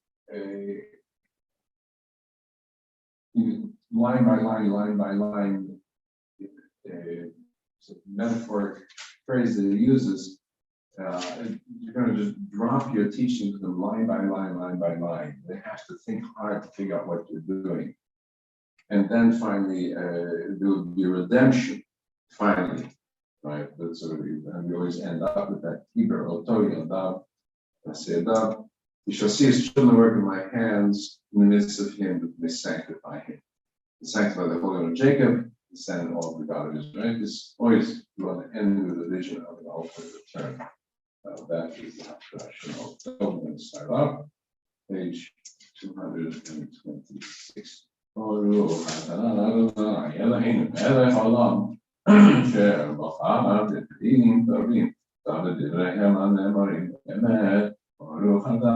אדוני הבוחר בתורה ומשה עבדו למוביל האמת והצדק. הבאים ישרש יעקב יציצו פרח יוסף עלו פני בית מדבר מכהו היכהו עם כחרק הרגת הורוב סעסעה בשעדך ובנה הגה ברוחו הקשב יום קדים לכן בזאת יכופר עוון יעקב וזה כל פרי חסיר חטאתו ושלומו על אבני מזבח כאבני גמל לפצות לכלום עשירים וחממים עיר בצורה בדדנה ומשולח ונזר במדבר, שם יראה עגל, שם ירבץ ותילס את הביבוש. קצירה תשברנה נשים מאוד נעירות, אותה כי לא עם בנותו, לכן ירחמן ועושהו, ויוצרו לא יכוננו. ביום ההוא יפות עליהם משיפולת הנהר עד לך מצרים ואתם תוקטו לך אחד בני ישראל. ביום ההוא ידקה שופר גדול באו העובדים בארץ אשור והנילחים בארץ מצרים וישלחו לאדוני בהר הקודש בירושלים. To the last verses. לכן כלומר אדוני בית יעקב אשר פדה את אברהם לא אתה יבוש יעקב ואתה בניו יחברו כי בראותו יונדב מעשה ידיי בקרבו יקדישו שמי והקדישו את קדוש יעקב וישראל יריצו. ברוך אתה לנחל צור כלמים צדיק בכל דברו ואלה נאמן אומר יוסף המדבר האם שכל דבריו בצדק נאמן אף נאמנו ונאמנים בברכה ודבר אחד מברך הכל בישובי כאן כן נאמן ברחמן אתה ברוך אתה אדוני ונאמן בכל דבריו רחם על ציון כי בית חיינו לנו והנפש לשב במהרה בימינו ברוך אתה ונשא ציון בבניך שמחנו ונאמנו דליהו הנביא עבדך ומלכות בית דוד בשכחה במהרה היום ויגל ליבנו אל תיסוד לא ישב זד לא ינקלו לכם את כבודו כי בשם קדשם משפט ולא שלא יכבד נרוגל את ברוך אתה מגן דוד התורה והעבודה והנביאים היום השבת הזה שנתת לנו נהים לקדושה ונאמנות לכבוד ולתפארת הכל עלינו ואנחנו מודים לו ברוכים אותך דברי שמך בפיך חי תמיד לעולם ברוך אדוני נקדש השנה הבאה אמן.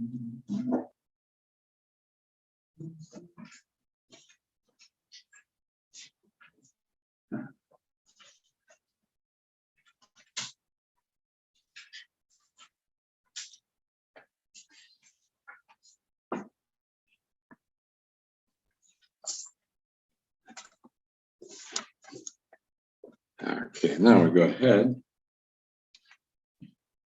and we come back to this position. Thank you. We go to the prayer for the United States and prayer for Israel.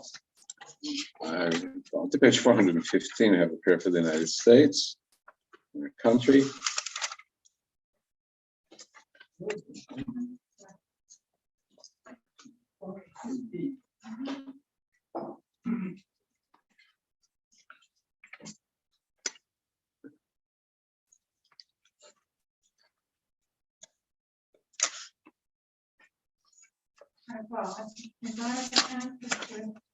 We ask your blessings for our country, for its government, for its leaders and advisors, and for all who exercise just and rightful authority.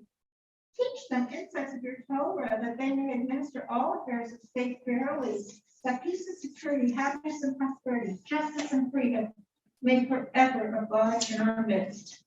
Creator of all flesh, bless all the inhabitants of our country with your spirit.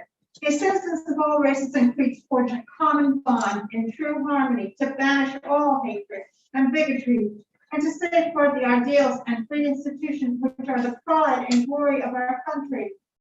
May this land under your providence be an influence for good throughout the world, uniting all people in peace and freedom and helping them to fulfill the missions of your province. Nation shall not lift up sword against nation, neither shall they experience war anymore. And let us say amen. And let's join in the Israel through the same problems we're going through now with the Omicron. They were going to give a fourth boost and then decided yesterday to stop and not to give the fourth boost yet. Hopefully the indications are that the Omicron is settling, as in South Africa and some other places. So it is our hope also for us that maybe, just maybe, it's a kind of resolution of virus pandemics as has happened in the past, where the virus has softened its effect and weakened as it spreads. That's our hope. Masks, yes, yeah. In the meantime, masks. We hope that's a, One last year, this time last Yeah. year, they got vaccinated. yeah, yeah. No, the booster is very effective. Yeah, but So, some of us have. Yeah, and you'll get it. Yeah. So what is happening with the booster? It's coming back, but with less symptoms, much less symptoms. That's the important thing. So let us all go ahead with a prayer for the people of Israel together. Avinu Shabbat Shamayim. So Yisrael v'galo Barechet Medinat Yisrael Eshitz Michakulatenu Again Aleha Bevrat Chazdecha Ufrasala Aleha Sukat Shelomecha Shlachacha V'amicha Rasha Zarel V'yatzeha Taknem, Beitzatova, Milfanecha. Strengthen the hands of those who defend our holy land. Avinu Sheba Shamayim. Deliver them and crown their efforts with triumph. Avinu Sheba Shamayim. So Yisrael V'galo. Bless our land with peace, O God. Its inhabitants with lasting joy. And let us say, Amen. Avinu Sheba Shamayim.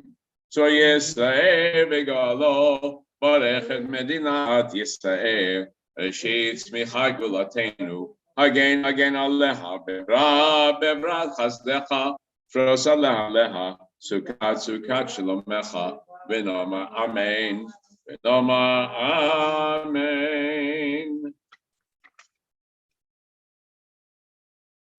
Okay, and now we'll go ahead with the return of the Torah to the ark. Page 422. Now we go ahead. Page 422. Okay. And strong arms.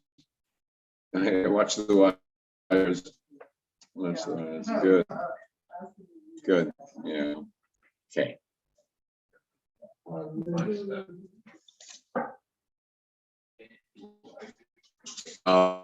Yalachem Adonai Kines Gav Shema Levado Odo Aleres V'Shamayim Vayarem Keremo Tehila Alecho Chasidav Livnei Yisrael Am Kerovo Hallelujah Hallelujah. Mizmor David. Avul Adonai b'nei Elim, Avul Adonai kavod ba'oz, Avul Adonai kavod Shemot, Ishtach Avul Adonai b'hadra kodesh, T'mayim kavod yirim, Aronai amayim rabim, Kol Adonai ba'akach, Kol Adonai b'hadar, Kol Adonai shaber arazim, v'shaber Adonai et azehavanon, yakidek me'egav v'sirion kemo ben reimim. Kol Adonai chotzev lavotesh, Kol Adonai yochim midbar kadesh, Kol Adonai yocholel ayolot, Yefesof yorecha kulo me'akavod. Adonai lama bunya asher, vayeshev Adonai melech leolam. Adonai oz le'amo yitein, Adonai yavarech et amo v'shalom.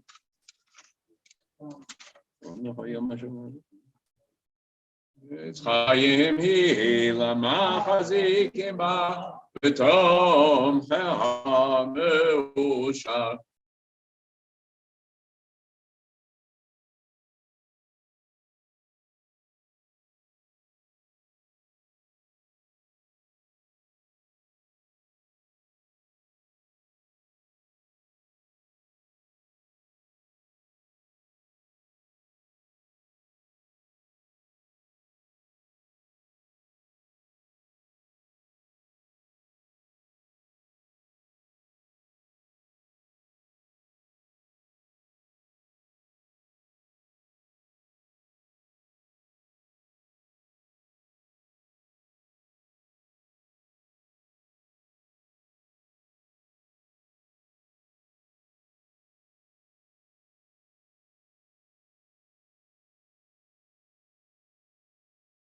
because it's just too much for the system to handle. Okay, it is also live streaming, so that kept on going. Very good.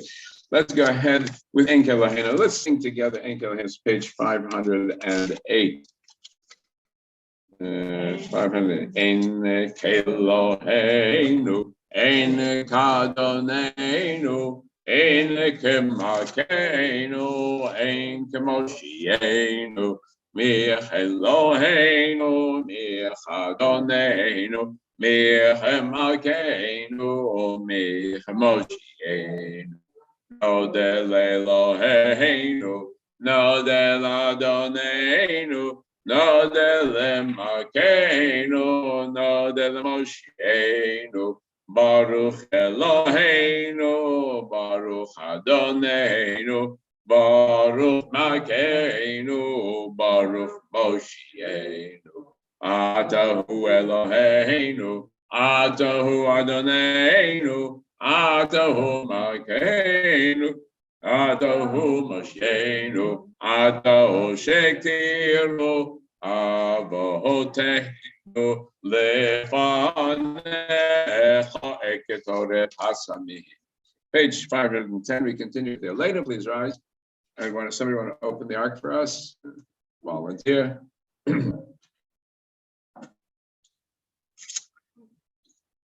Aleinu l'shabech ladon hakol ategedu l'tzeya breshit shelo sanegei haratzot v'lo samanu k'mishpachat adama shelo samchekenu kahen v'gor aleinu kechol hamonam v'anachnu korim u'mishtachavim u'modim lifnei melech malchei hamlachim hakadosh baruch hu shenotei shamayim v'yosed haaretz moshe v'karo b'shamayim imal Oshchinat tuzo, begabe meromim. Uelaheinu einot, emakenu efesulato, kakato betorato, yadada yom v'ashivota elevavecha. Ki Adonai hu Elohim b'shamayim imal v'yalaretz. Yalaretz mitachatein oleino v'nema v'haya Adonai lemelech hakol haaretz v'yom ahu yeh Adonai echad u'shemo Echad. Seated.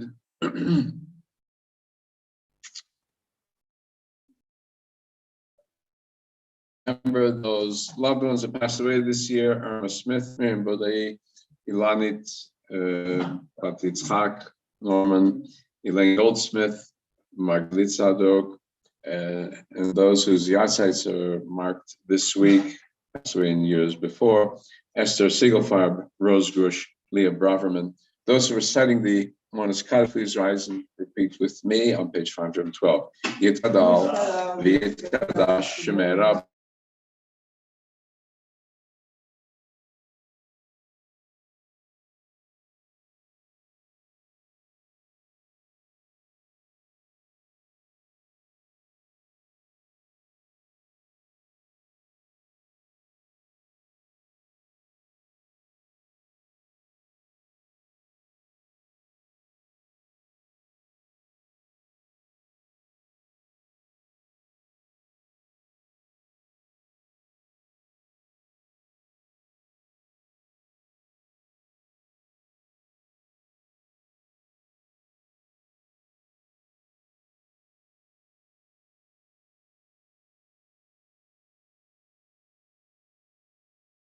All right, back to live. Okay, back connected.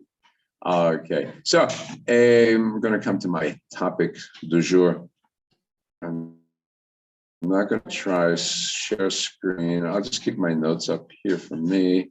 Oh, let's see. And I'll do the share screen. Let's see if it works. Right. Okay. Let's see. Okay, so those of us who are watching online, if you're watching online, I have my notes up. You're going to have to just listen to me very carefully. I had a cute, funny video. The problem is you have to see it, and I can't get it up on the screen. And it is about all the Christmas melodies that we hear at this season, who are all written by Jewish composers. And so there's music in the background of one of those songs, and there's a picture of the authors, composers.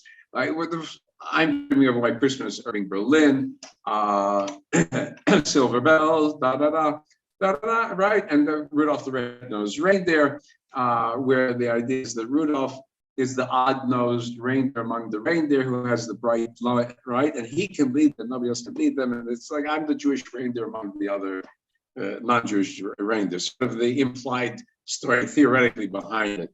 But we're actually very happy as Jews that we can watch the Christmas trees and not worry, because it used to be that you couldn't go out to watch the Christmas tree or whatever was the display because you'd be beaten up at that time. That's what it was like. America, and also now in most of the European countries to a great extent, but sometimes questionably not lately, we can join in the major civilization, participate, we keep our share, they have their share. Turns out that Jews are interesting, not necessarily religious Jews so much, are very, very meticulous about not identifying with Christmas, enjoying Christmas, but making sure that I'm Hanukkah, not Christmas. They're very interesting.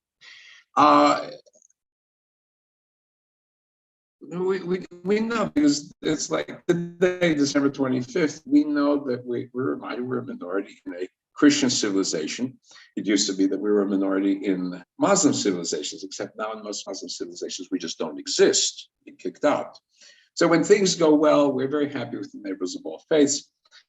When they don't, that's the problem. In Europe, I know that it would have been unthinkable for a Jew to set foot in the church other than go to convert. And I'm sure in the Islamic world too, a Jew wouldn't have set foot in the mosque also.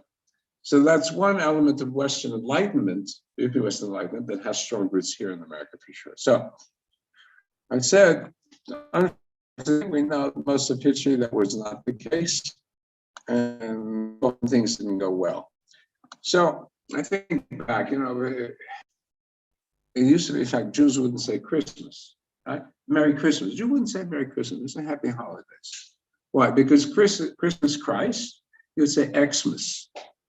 Or sometimes you would say, I wouldn't want to say that, I'd say Mittelnacht, from Natal, birth night, right? Or a day in December. Sometimes a lot of Orthodox schools will say, staff have off a day in December.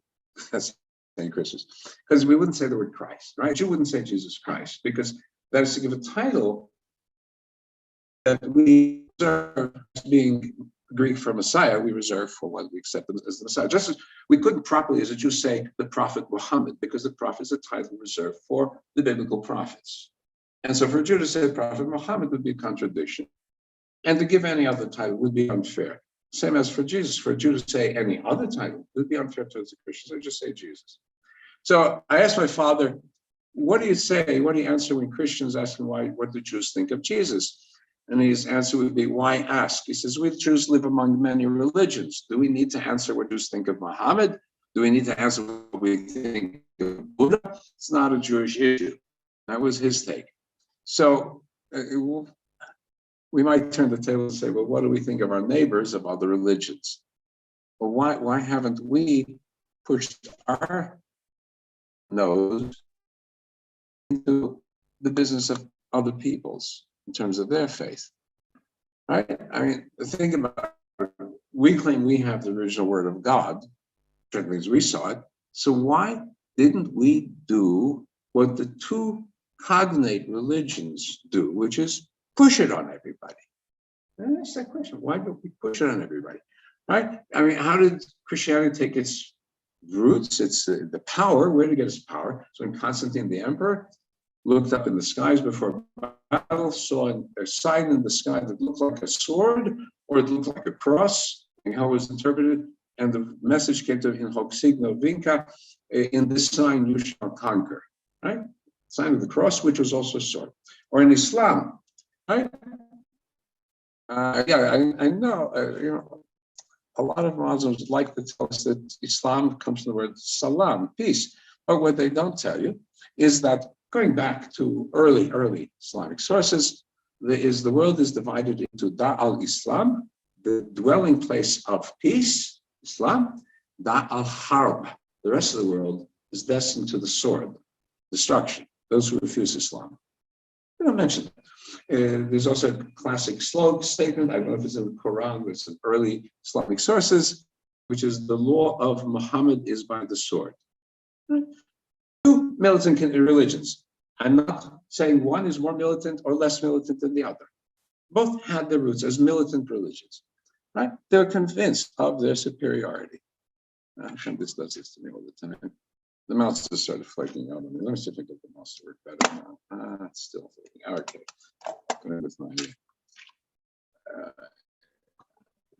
I don't like these keypads.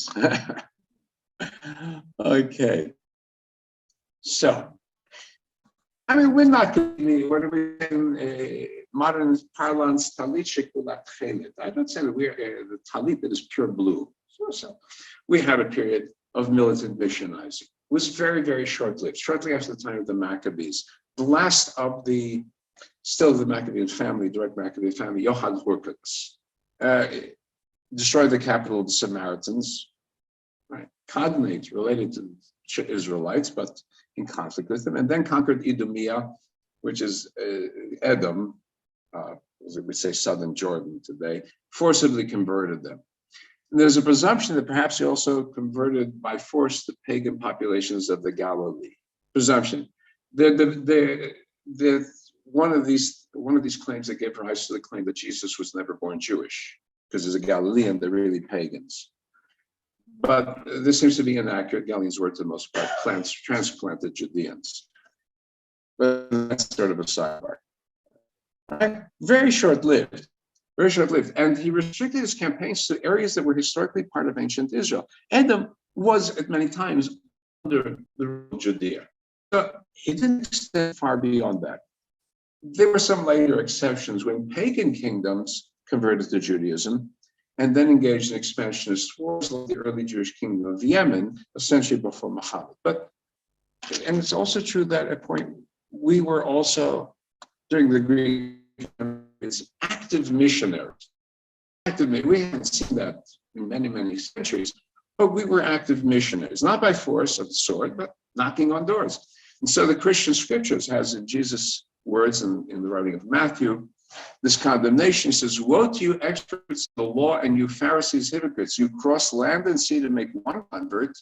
And when you get one, you make him twice as much a child of hell as you yourselves. Right? This is the internal fight, of course, Jesus with the Pharisees, because he represents one entity, the Pharisees represent another entity, the priests represent another entity, and he's fighting his entity against that one. So he's lambasting them for seeking converts. He doesn't want the pagans. In opposite, he says, when it is not fit to cast the bread to the dogs. There's a slogan like that in one of the stories. So we're active missionaries. Jewish population in Roman Empire is estimated to be about 10% of the Roman Empire. It's about 7 million people. A lot by birth, normal increase, but many by conversion. Right? So we know there are many pagans who are drawn to Judaism. They don't feel that the pagan religion has any meat, any substance, any value.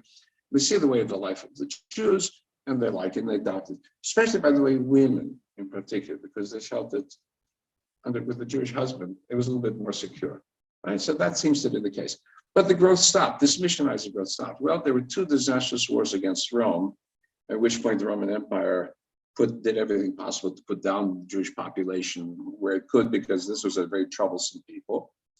And so you didn't want to be identified with a Jew. And for sure, we know that the early Christians at that point did their best to hide any Jewish sources, any Jewish connections they could. And then there were intensive restrictions against Jews after Constantine, when the empire became officially Christian. And they were codified by the Emperor Justinian Code, very strict rules against Jews. So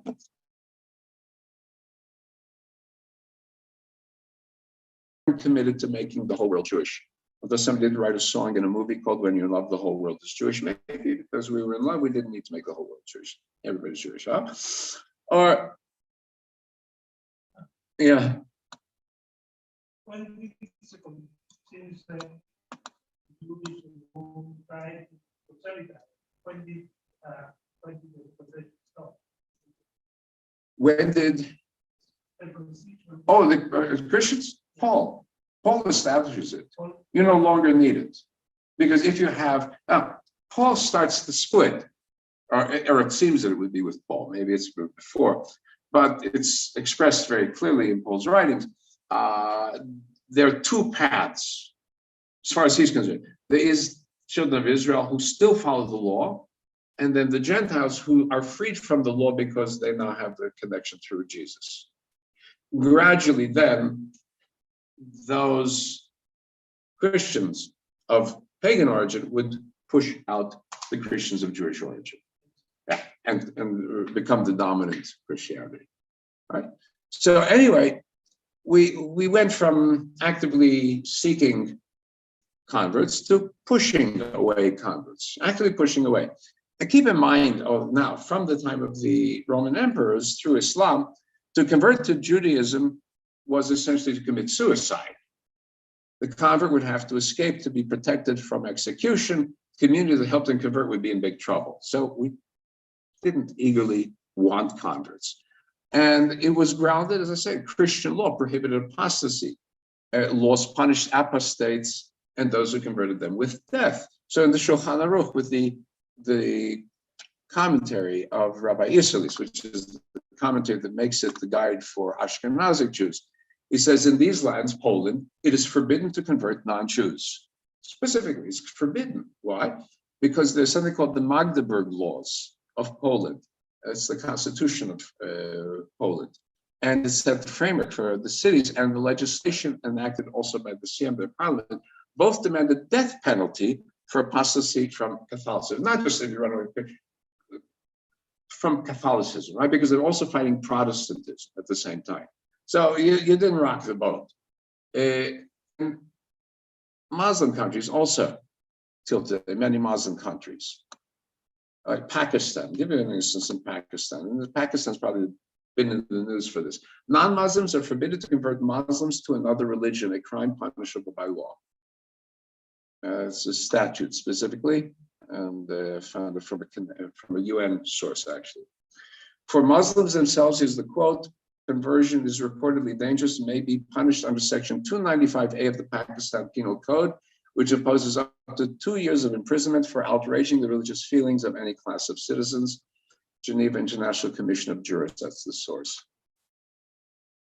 But even without the rabbinic code, without the Christian codes and the Muslim codes, we also have two minds regarding converts also. So we didn't always want to rush out, right? We did and we didn't. So you have a rabbinic dictum, Kashim Yerim Liser Kisapachat.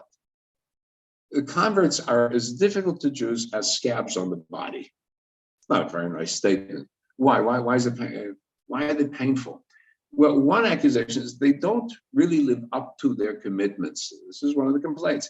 They don't study, they don't engage in studies, they don't know what they're supposed to do. They're sloppy. They join in, but they're not really serious.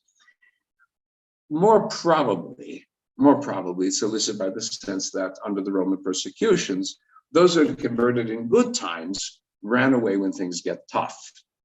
As I said, the early Christian community that was part of the Jewish community did everything to run away from Jewish identification. Right? That's starting with the wars against the Jews. Furthermore, as I said, many of the halfway Jews, keep this in mind, they're pagans influenced by Jews, fell into the Christian camp as it expanded. So there's this sense it's not worth the effort. On the other hand, there's always another hand with Jews, right? There's no such thing as not another hand. Let's see if I can get this to work. What's it doing? Now, there we go. There we go. That's my other hand.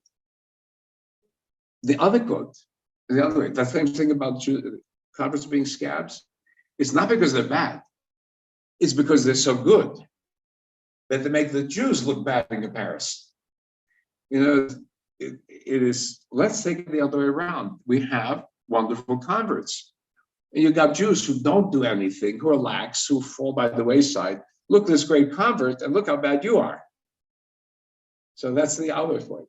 So it would have been supported by the realization, as the Talmud writes, that major teachers of Judaism were Ben Bagbag, so-called because he was learning Hebrew letters and learned Bet Gimel, alphabet Gimel, and Ben Hey. He was learning the letter Hey, and those are the nicknames. And they were major figures who appear in rabbinic discussions in the Mishnah. And also the author of the Targum that Jews used, the translation into Aramaic that Jews used for centuries, till Aramaic was forgotten, pushed by the wayside, Onkelos. And Onkelos is also identified with Aquila, the author of a Greek translation of the Bible. And he is a member of the royal family in tradition, of the Roman royal family, right? Converts. So you got great people. Now, they have a discussion in Talmud, quoting a Mishnah source, Tanu Rabbanan, right? The rabbis teach. Naaman is the general at the time of Elisha, who accepts God. He's Ger Toshav. He is an example of a Judeophile, one who loves Judaism. He's not converted, but he loves Judaism. Then Nebuzaradan, who's the general under Nebuchadnezzar, who destroys Jerusalem, Ger Tzedekah. He converted all the way.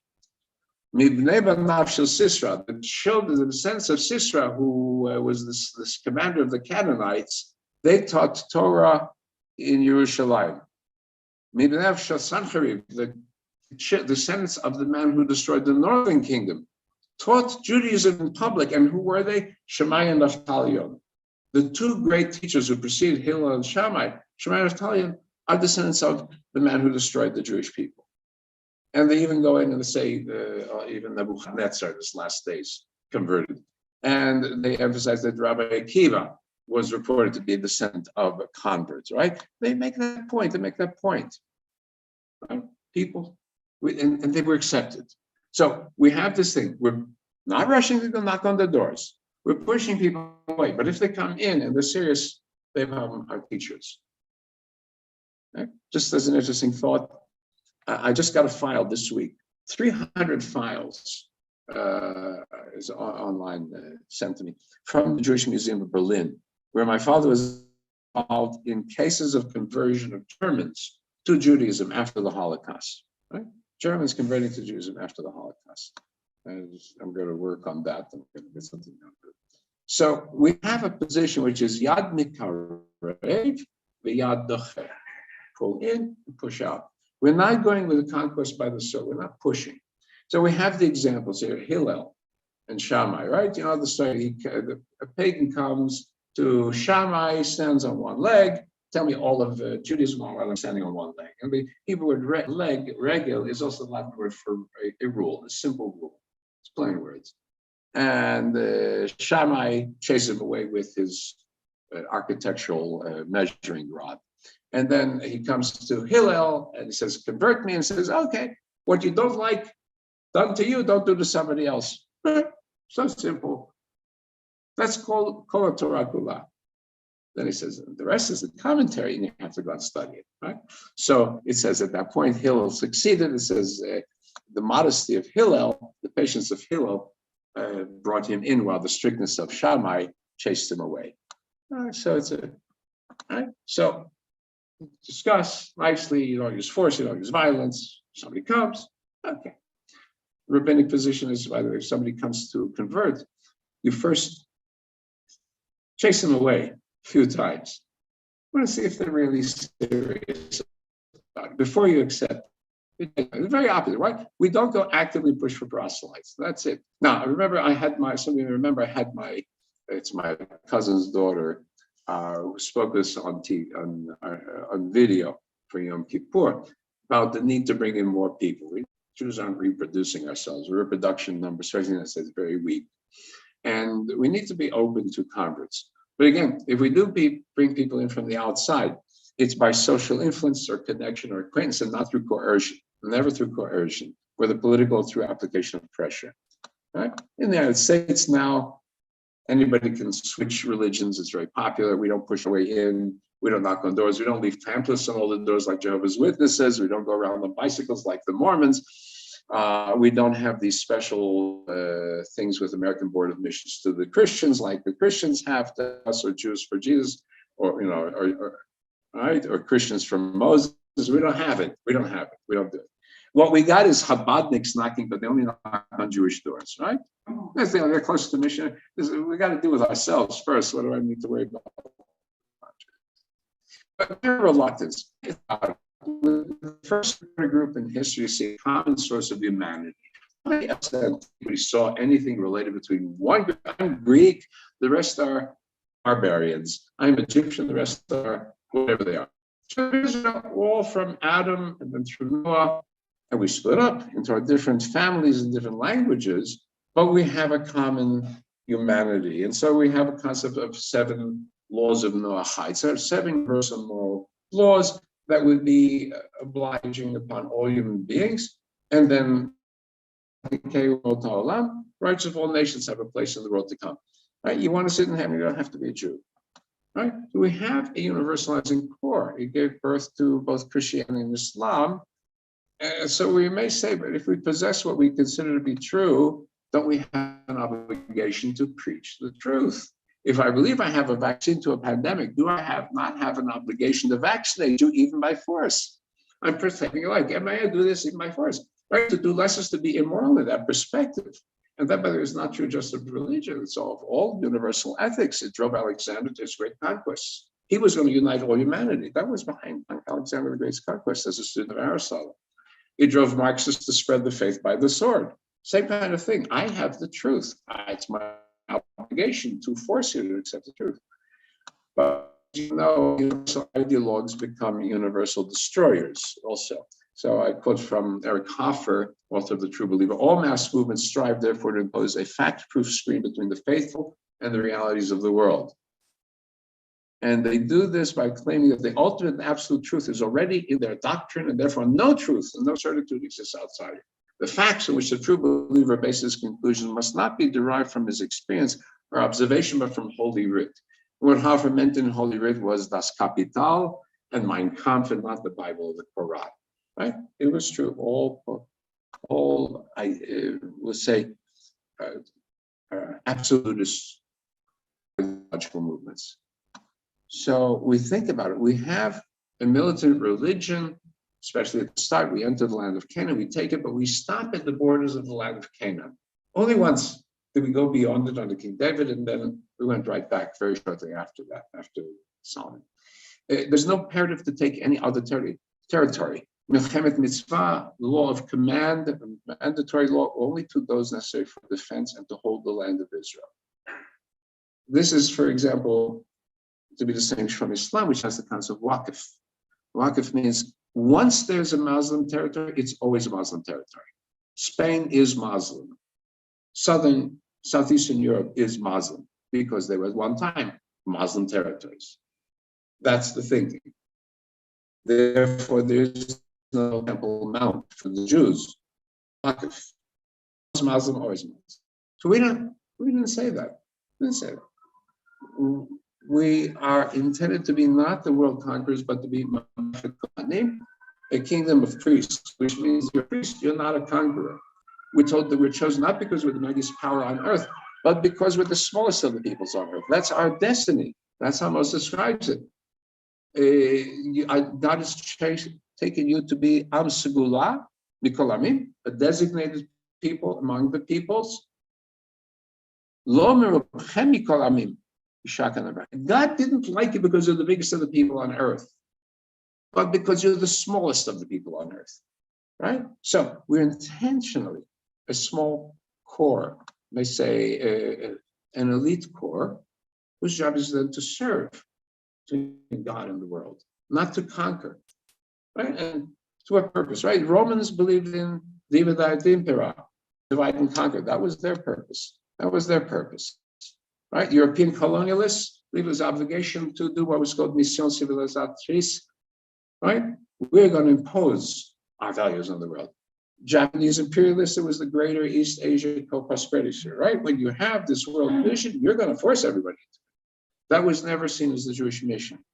And I'm going to conclude with this from Micha and the prophet Micha. He looks at a reconciliation of all the nations in the end of days, the gathering of the Holy Mount of Jerusalem. He says, it shall be in the end of days, and the mountain of God shall be established. Many nations shall come up and say, let us go to the mount of the Lord. And God will bring justice between the nations. And each shall sit under his fig tree and under his each under his fig tree and under his vine, and there be none who shall cause fear. And finally, because